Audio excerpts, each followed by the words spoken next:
Hey everyone, welcome back to Kelvin's Kitchen. Today we're diving into something sweet, moist, and utterly irresistible, an easy carrot cake with cream cheese frosting. Trust me, this cake is going to make you the hero of any gathering, and if you're worried about baking, don't be, I've got your back. Let's jump right in. First things first, preheat your oven to 350 degrees Fahrenheit or 175 degrees Celsius for my metric friends. Now grab your cake pans. We're using two 9-inch round pans today. Spray them generously with non-stick cooking spray. Don't be shy. Make sure they're fully coated. Then line the bottoms with parchment paper and give them another quick spray. Trust me, this step will save you from any cake disasters. We don't want our masterpiece sticking to the pan, right? Okay, dry ingredients time. In a large bowl, we're going to whisk together 2 cups of all-purpose flour, 2 cups of granulated sugar, 1 teaspoon of baking powder,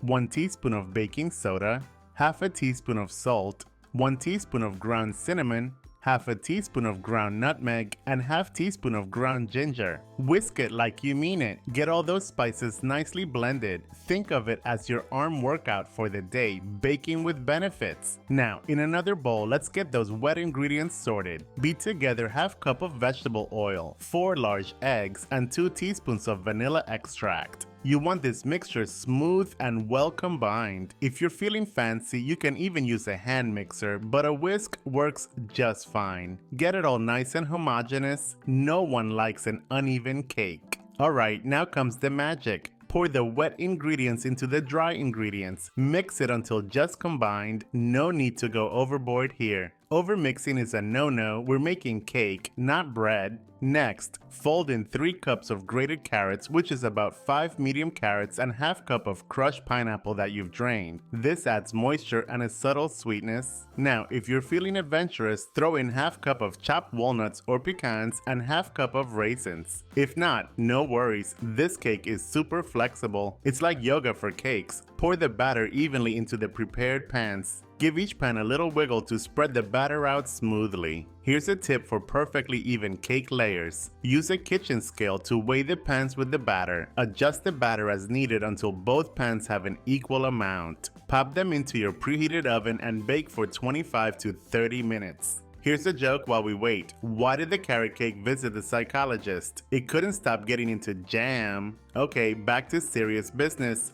Bake until a toothpick inserted into the center comes out clean. Then, let them cool in the pans for about 10 minutes before turning them out onto a wire rack to cool completely. While the cakes are cooling, let's whip up that dreamy cream cheese frosting. In the bowl of your stand mixer, beat together 8 ounces of softened cream cheese and half cup of softened unsalted butter until smooth. Gradually add 4 cups of powdered sugar and 1 teaspoon of vanilla extract. Beat until creamy and smooth. If it's too thick, add a tablespoon or 2 of milk. We want it spreadable, not runny. Think Goldilocks, just right.